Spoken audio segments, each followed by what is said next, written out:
Nah, apabila lumpurnya ini sudah menempel, maka ini justru menjadikan penyakit tambahan bagi si mesin itu sendiri. Misalnya dia sudah bentuk gumpalan, kemudian dikasih engine flush, maka gumpalan tersebut luruh, tersedot pompa oli. Nah, nanti ketika melewati jalur pelumasan, maka gumpalan tersebut apabila dia besar, bisa saja menjadikan filter oli buntu, ataupun bisa juga menjadikan lubang pelumasan itu buntu.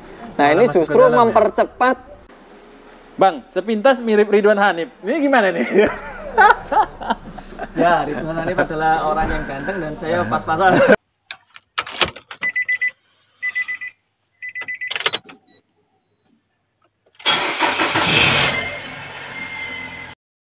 Sobat Otomotif dan AHpedia, sebelum kita lanjutkan video ini, jangan lupa subscribe ya, agar tidak ketinggalan tips, tutorial, dan konsultasi tanya jawab terbaru dari AHpedia. Assalamualaikum Mas Ardi. Waalaikumsalam warahmatullahi wabarakatuh, Pak Taufik, dan juga Sobat AHpedia dan pecinta otomotif di seluruh tanah air. Gimana Mas kabar? Apa kabar hari ini Mas Ardi? Alhamdulillah. Lagi suasana tahun baru ya? Ya betul sekali. Kita bersyukur tahun 2021 ini kita bertemu kembali. Kemudian semoga tahun 2020 yang telah lalu dan pandeminya segera hilang.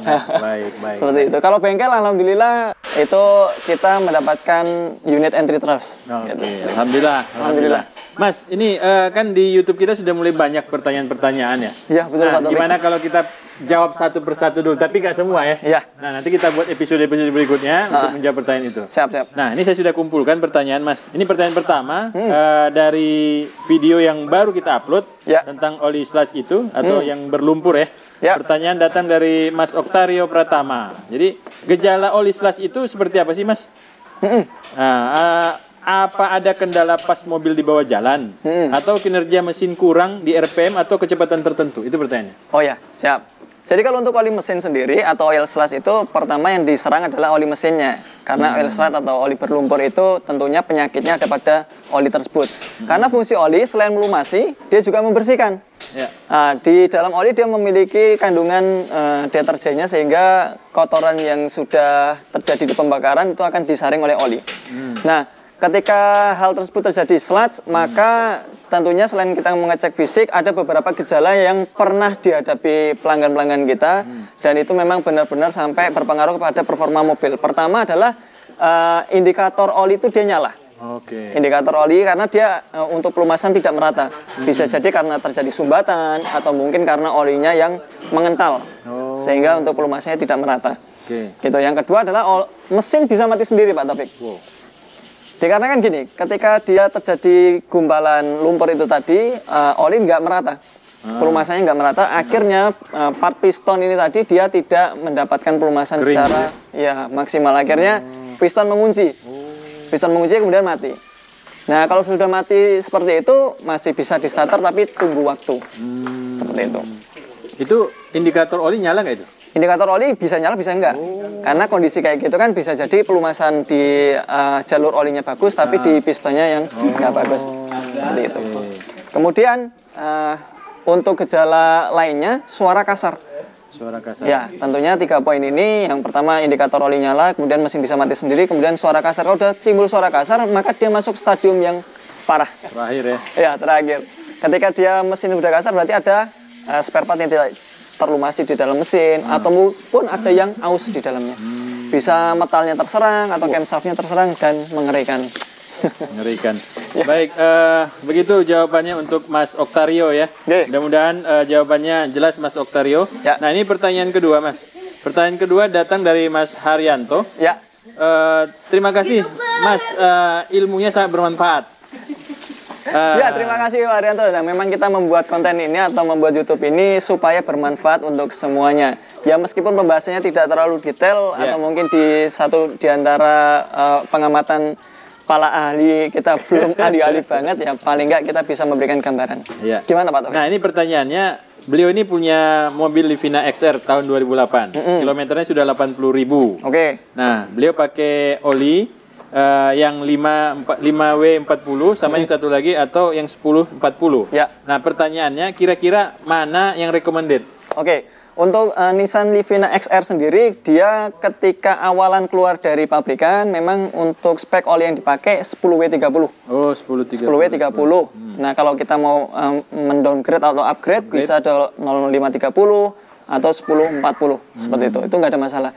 Tapi kalau udah lebih dari 100.000 km biasanya kita menggunakan yang 1040. Apapun jenis olinya, yang penting ada dua yang harus kita perhatikan. Pertama, keaslian olinya. Asli ya, jamin bahwa kita beli barang asli ya. Barang asli. Gitu. Kemudian yang kedua adalah rutinitas atau periodikal penggantiannya. Periodikal itu pengganti olian secara berkala. Di oli terkadang pabrikan dia mampu mengeklaim sampai 10.000 km, tapi di sana juga ada batas waktu yang harus diperhatikan. Jangan sampai kita mengejar kilometer, tapi waktu penggantiannya tidak diperhatikan. Bisa jadi mobil karena jarang digunakan atau mungkin sering kena macet, running time-nya engine tetap berjalan, tapi untuk jarak tempuhnya tidak bisa didapat. Sehingga rutin mengecek oli, rutin mengganti oli menjadi salah satu cara agar mesin tetap sehat. Baik, seperti itu Mas Haryanto, mudah-mudahan jawabannya memuaskan ya. Nah, selanjutnya Mas, ini datang dari Mbak Desi Handayani. Wah, pertanyaannya, Om, kalau mobil Matic tiap parkir mundur temperatur naik sampai H katanya. Itu gimana tuh? Ya sebenarnya antara Matic, gigi Matic ya, mundur, kemudian ini dia tidak terlalu berpengaruh kepada temperatur mesin, gitu. Karena memang beberapa Matic sih memang menggunakan pendingin radiator. Tapi seharusnya ketika dia overheat di gigi mundur, ketika maju pun juga bisa saja terjadi overheat.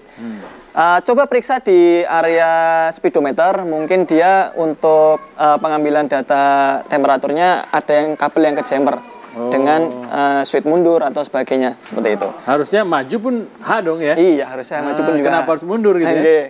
Nah itu selain itu kita juga bisa bawa mobil ke bengkel, kemudian kita baca di scannernya. Ketika dalam posisi gigi mundur tersebut ada perbedaan temperatur enggak? Bisa jadi temperaturnya berbeda itu hanya di speedometernya saja. Sementara real time-nya di pembacaan temperatur sensor yang ada di mesin dia tetap normal.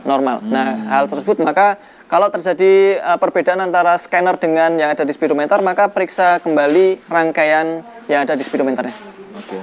Baik. Selanjutnya Mas Ardi, ini datang dari Tante Zazkia. Masih dengan video yang oil sludge ya.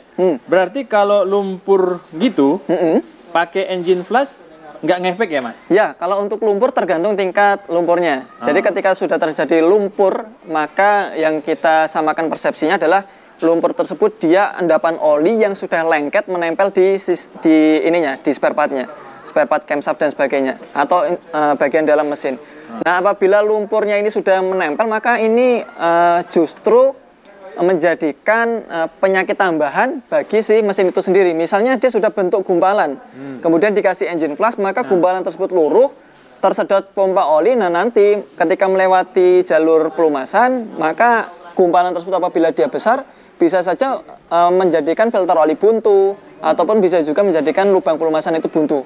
Nah, ini justru mempercepat kondisi mesin aus. Seperti itu. Tapi kalau misalnya dia lumpurnya masih tipis, ya masih bisa dicolek pakai tangan kemudian dihilangkan seperti itu, memakai engine flush merupakan satu di antara solusi untuk menghilangkan lumpur tipis yang ada di dalam mesin. Oke, baik. Lanjut lagi Mas, ini pertanyaan datang dari Mas Rohmat Abadi. Ya.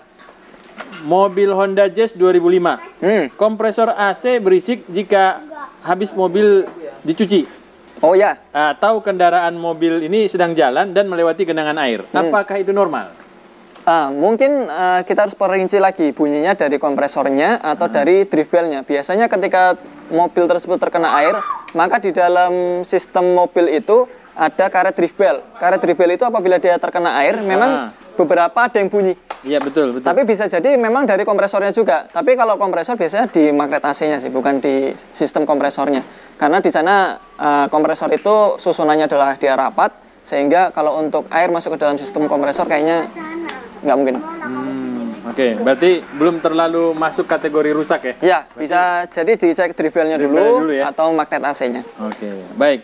Mas, ini datang komentar dari Mas Ahmad Ramdhani. Bang, sepintas mirip Ridwan Hanif. Ini gimana nih? Ya, Ridwan Hanif adalah orang yang ganteng dan saya pas-pasan. Tapi memang begitu banyak ya komentar ya. Komentar ya, sekilas ya. Mirip ya, rambut belah pinggir, sedikit. Tapi Ridwan Hanif lebih beruntung dan semoga saya bisa lebih beruntung. Insya Allah, kita ikuti jejaknya ya. Kita ikuti jejaknya Ridwan Hanif. Baik. Salam buat Ridwan Hanif. Nah, Mas Ridwan, ini datang dari Jogja nih, datang ke bengkel lah ya, sekali-sekali ya. Nah, Mas, ini datang dari Mas Ryan Bian. Ya. Kalau posisi netral lalu digas RPM tinggi, apakah efeknya sama dengan tips yang digeber pada RPM 4000 atau 5000 saat jalan? Ini video yang penyebab mesin mobil ngelitik. Oh iya. Jadi gini Pak, siapa tadi namanya? Mas Rian. Oh, Pak Rian.